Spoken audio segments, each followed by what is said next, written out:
Ahojte priatelia, dnes tu mám takúto sadu na bezdušáky, je to od Weltightu Easy Fit.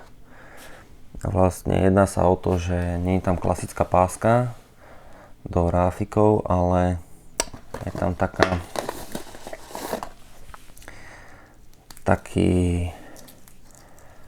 naťahovacia guma, ktorá sa len do toho ráfiku vloží, nemusí sa tam nič lepiť a vlastne táto utesní.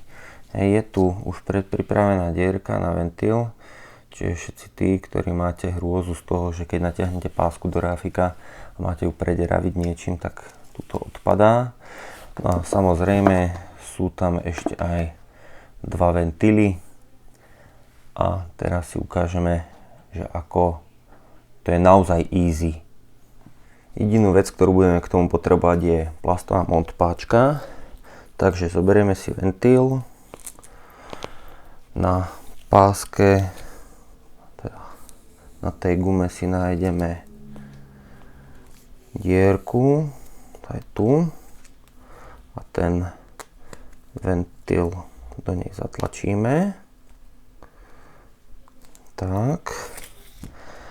A následne na kolese nájdeme dieročku pre ventil.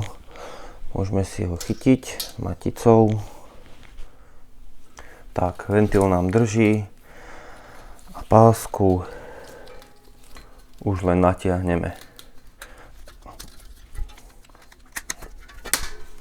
Tak.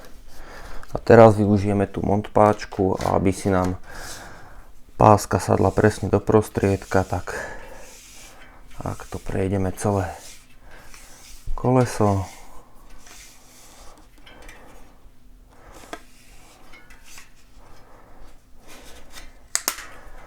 A máme hotovo, môžeme nahádzovať plášť, naliať mlieko a ísť jazdiť. Čaute.